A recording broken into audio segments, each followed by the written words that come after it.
Satu hal, saya melihat analisis saya bahwa, satu memang banyak kepentingan politik di sini kenapa negara-negara tersebut segera mendeklarasikan, negara Palestina. Pertama kepentingan politik secara domestik di negara masing-masing, karena tekanan publik begitu besar ya terhadap negara Inggris, juga Australia, Portugal, dan Kanada. Di mana kita mengetahui bahwa opini publik yang, sudah terbentuk di negara-negara tersebut, itu sangat mem-pressure pemerintahnya untuk segera mengakui kemerdekaan Palestina. Yang kedua, faktor kedua adalah saya melihat juga ada faktor ekonomi karena kita melihat bahwa selama ini atau sejauh ini Uni Eropa termasuk juga Inggris sedang dilanda krisis ekonomi jadi agak sedikit menurun perekonomian mereka sehingga mereka juga tidak menutup mata bahwa sumber investasi itu tidak bisa lagi diandalkan dari Israel dan juga dari Amerika sebagai aliansi.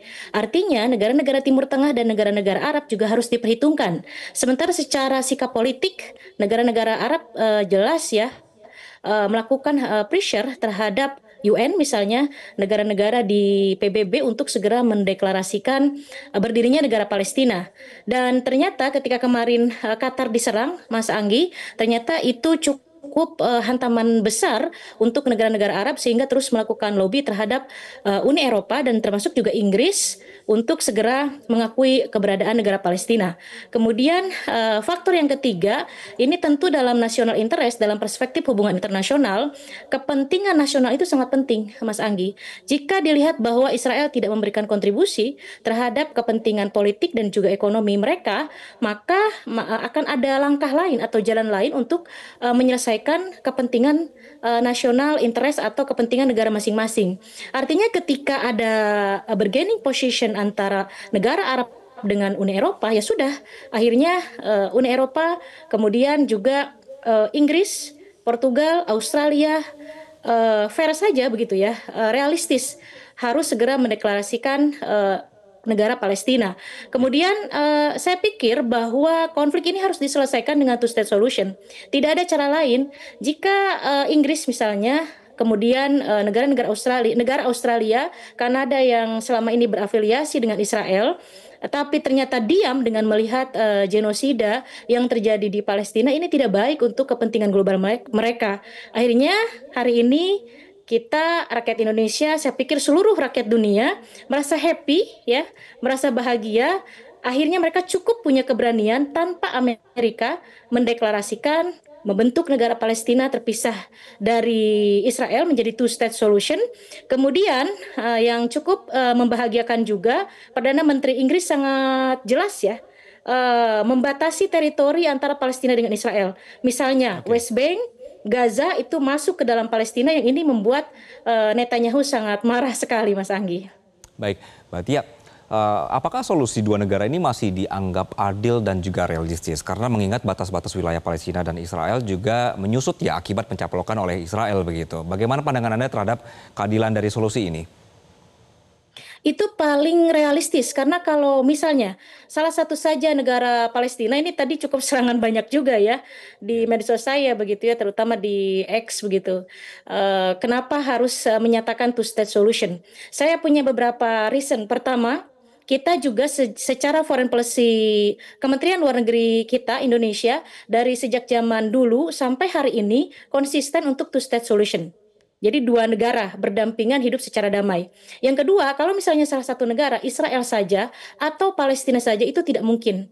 Maka konflik yang terjadi itu tidak akan selesai. Jadi itu paling realistis. Yang ketiga, sebagaimana DKPBB di New York kemarin 2025 itu kan sudah dibatasi. Satu, misalnya pelucutan senjata Hamas. Kedua, batas-batas antara Palestina dan Israel juga dibahas. Dan itu saya pikir 142 negara itu agree karena memang batas-batasnya jelas. Artinya memang saya melihat mudah-mudahan ini fair ya. Mana bagian Israel, mana bagian Palestina, Ramallah, West Bank, Jerusalem, sudah pasti itu menjadi bagian Palestina. Rafah juga begitu ya. Rafah adalah perbatasan.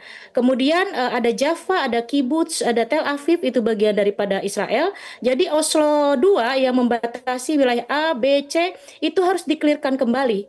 Jangan sampai ada istilah satu kawasan dikelola bersama itu tidak boleh lagi karena di Oslo kan Mas Anggi ada wilayah Israel ada wilayah Palestina kemudian ada wilayah bersama. Nah, wilayah bersama ini di UN harus didiskusikan kembali antara negara-negara yang sepakat dengan two-state solution bahwa ini tidak boleh ada lagi. Jadi harus jelas teritorinya mana Palestina, mana Israel. Saya pikir itu cukup fair dan itu paling konkret solusinya untuk konflik ini.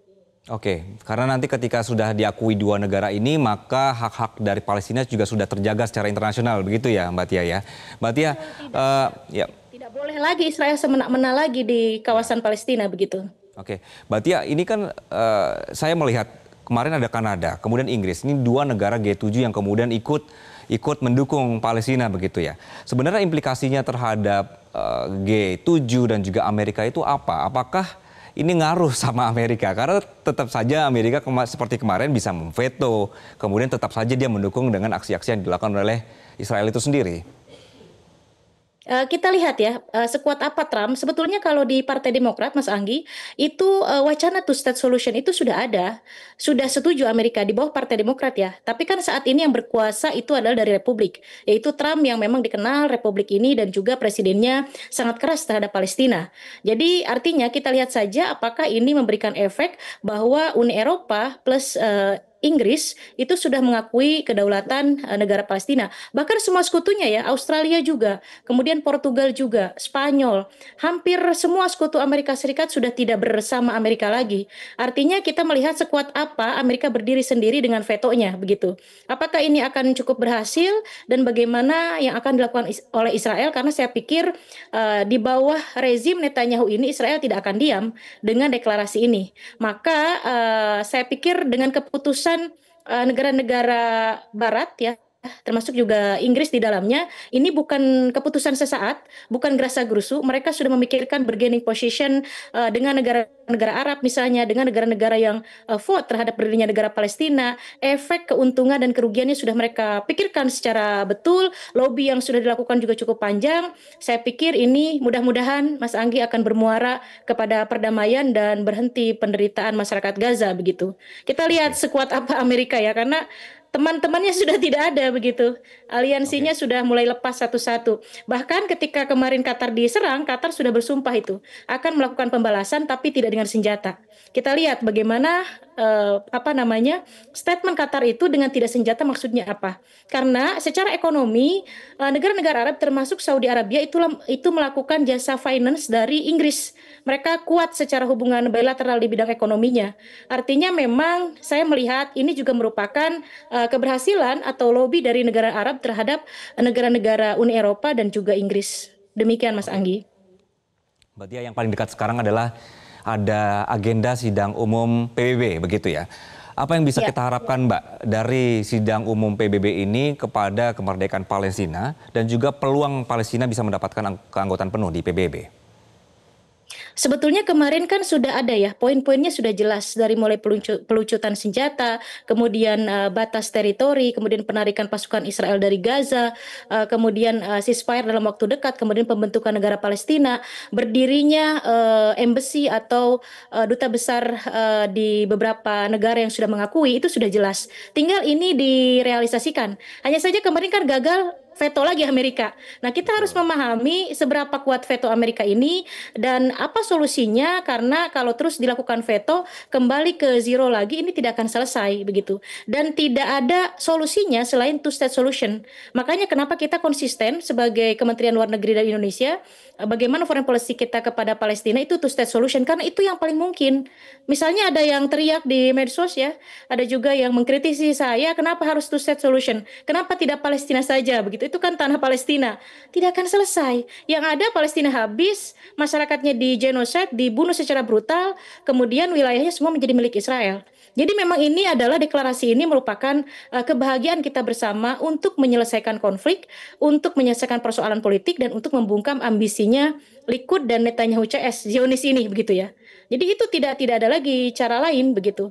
Kecuali kalau Amerika memveto lagi, tapi PBB harus mencari solusi bagaimana veto Amerika ini tidak cukup ampuh begitu ya untuk terus menjalankan kesepakatan berdirinya negara Palestina dari 142 negara tersebut, Mas Anggi. Oke. Jelajahi cara baru mendapatkan informasi. Download Metro TV Extend sekarang.